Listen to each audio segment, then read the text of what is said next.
Mesdames et messieurs, bonsoir et bienvenue à ce flash d'information de 18h sur Walf TV. La cité religieuse de Taïba Niassène, confrontée chaque année à un problème d'inondation, la nouvelle équipe municipale promet des solutions si l'État joue sa partition dans le lancinant problème. Le reportage de Mamadou Martarsa. La cité religieuse de Taïba Niassène fait face à un problème récurrent d'inondation chaque année. Ce qui a poussé la nouvelle équipe municipale installée hier à interpeller l'État du Sénégal sur cette question. Au niveau, par exemple, du village centre qui est Taïba, lutter contre pratiquement le phénomène d'inondation. Parce que comme vous le savez, Taïba, c'est dans une cuvette qui est souvent, en tout cas, sujette à des problèmes d'inondation et qui pose des problèmes d'assainissement. L'assainissement aussi, en tout cas, constitue, en notre entendement, une des priorités. En tous les cas, essayer de trouver une solution pour que les phénomènes d'inondation n'entravent plus, en tout cas, le sommeil des populations de Taïba. L'accès aux soins de santé, l'électrification rurale et le désenclavement de la zone constituent les priorités de cette nouvelle équipe municipale de la cité religieuse de Taïba Niassène qui sollicite l'appui de l'État du Sénégal. La première priorité, c'est de poursuivre l'effort de désenclavement en créant ces pistes de production. Ça, c'est un. Deuxièmement, c'est effectivement l'électrification rurale. Donc, il y a de gros villages qui sont là, des villages de 2000 habitants qui n'ont pas encore d'électricité. La création peut-être même d'un centre de santé de référence, parce que comme vous le savez, Taïba aujourd'hui vit donc son standing et sa grandeur ne répond plus à un simple poste de santé. Notre challenge, c'est promouvoir l'économie locale, créant des pistes de désenclavement, mais aussi améliorer la densité donc des réseaux d'adduction pour que l'eau soit à la porte de tout le monde. Kaoulak, Mamadou Makhtar Sarr pour la radio-télévision Walfadjri. Mamadou Makhtar Sarr après Kaolack, direction Podor où Maître Aïssata Tall Sall rempile à la tête de la municipalité après avoir été plébiscité de 32 voix. Sitôt élue, la mairesse de Podor qui dit avoir regretté le boycott des 11 conseillers de Racine Sy a tendu la main à tous les Podorois pour le développement de leur localité. Le reportage de Aboukan. Après beaucoup de controverses sur sa victoire au local de la part de ses adversaires politiques, la porte-parole du Parti socialiste a été intronisée par le préfet du département de Podor, Amadou Lamine Sakho. En effet, l'avocate a été plébiscitée en obtenant 32 voix sur 32 conseillers présents, où le camp de Racine Sy a préféré boycotter cette cérémonie solennelle. Sitôt élu, Maître Aïssata Tall Sall tendra la main à tous les Podorois. Je voulais, à cette étape de mon propos,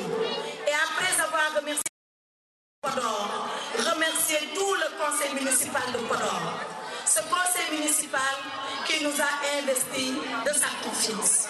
Je voulais leur dire qu'ils ne seront pas déçus et que cette confiance sera méritée. Je voulais regretter, et je le dis solennellement, ceux qui sont absents. Nous avons 11 conseillers qui ne sont pas venus et qui sont absents. Je voudrais leur dire qu'ils oublient leur appartenance politique, qu'ils oublient leur coloration politique, qu'ils sachent que maintenant, c'est les élus de Podor, ils ne répondront qu'à ce nom-là et ils doivent venir nous rejoindre ici pour travailler pour nous. Je leur demande donc de considérer que la page de la compétition électorale est tournée. C'est vrai, il y a un recours qui est pendant. Eh bien, nous irons au recours et on verra. Mais en attendant, nous sommes là. C'est nous qui sommes là. Par la volonté des Podorois et par la grâce de Dieu subhanahu wa ta'ala. Donc, nous leur demandons de venir travailler. En tout cas, moi, en ma qualité de maire de Podor, je voudrais d'abord les féliciter pour leur élection. À ces 11 conseillers qui nous manquent.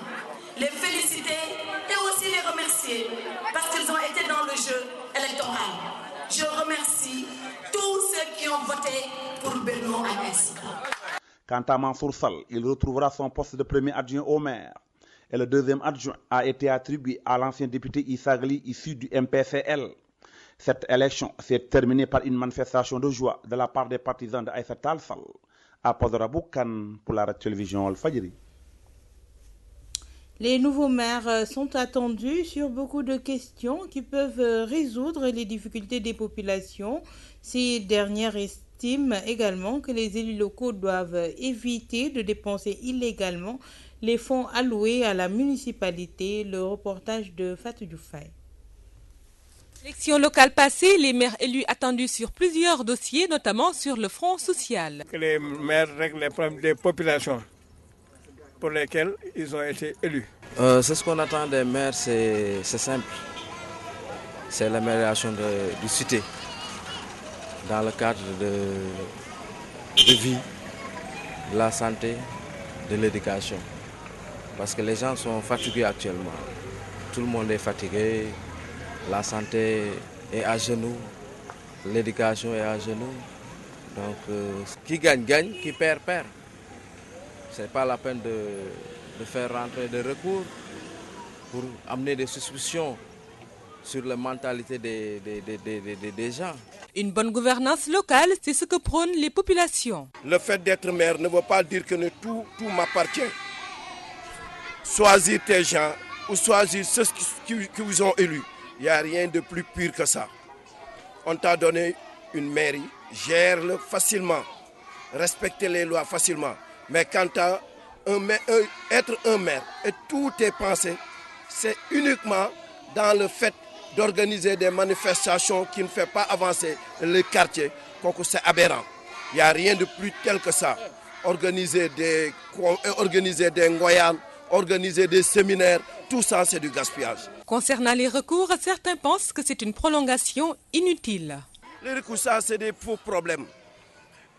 Le système électoral a été... Personne ne peut voler. C'est ce qui sort dans les bureaux de vote, c'est ce qu'on applique. Personne n'a volé ici. Après des moments forts et une tension politique durant la campagne électorale, les populations espèrent voir leurs problèmes enfin réglés par les nouveaux élus. Fatou Dioufay, sur un tout autre registre, après les premiers résultats du baccalauréat 2014, les nouveaux bacheliers donnent leur point de vue par rapport aux perturbations notées dans l'espace universitaire. Certains parmi eux optent pour une école de formation plutôt que l'université si, selon ces bacheliers, est transformée en champ de bataille. Le reportage de Mami Khalignar et Aïcha Badian. De nombreux bacheliers qui ne veulent guère fouler le sol de l'université ont fait plutôt insolite, mais la raison est plutôt acceptable. Ces futurs étudiants ont peur de la violence qui fait rage dans l'espace universitaire. À cela s'y ajoutent les nombreuses perturbations. Tout sauf université. Je veux pas aller à l'université. Parce que la galère qu'ils vivent, je ne veux pas le vivre. Les écoles de formation attirent les nouveaux bacheliers qui optent pour des enseignements plutôt opportuns. Certains des parents d'élèves n'envisagent même pas l'université. Certains des parents d'élèves parlent des écoles privées. Ils envisagent de payer pour leurs enfants pour les écoles privées. Peut-être je peux faire une formation, je peux faire... comme j'ai la mention, je peux peut-être avoir la chance d'aller à l'université Gaston Berger.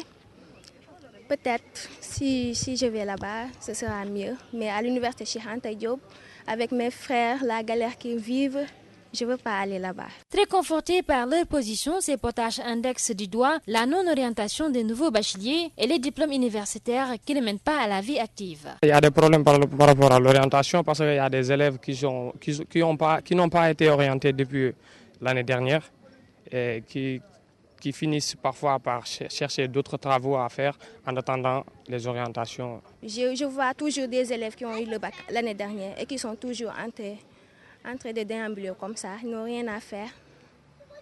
Et c'est désolant, quoi. Non content des résultats catastrophiques enregistrés à l'issue du premier tour du bac 2014, les potaches expriment leur inquiétude à l'idée d'intégrer l'espace universitaire. Mami Khadignard, merci. C'est avec vous que se referme ce flash d'information de 18h sur Walf TV. Merci à Cher Tidiane Diop qui a assuré la partie technique. Merci également à Nella Marguet pour son apport. Un grand merci à vous, chers téléspectateurs, d'avoir suivi. L'information revient à 19h en Wolof avec Mohamedou Bitey. Quant à moi, je vous retrouve à 20h pour la grande édition du soir. D'ici là, passez d'excellents moments en notre compagnie.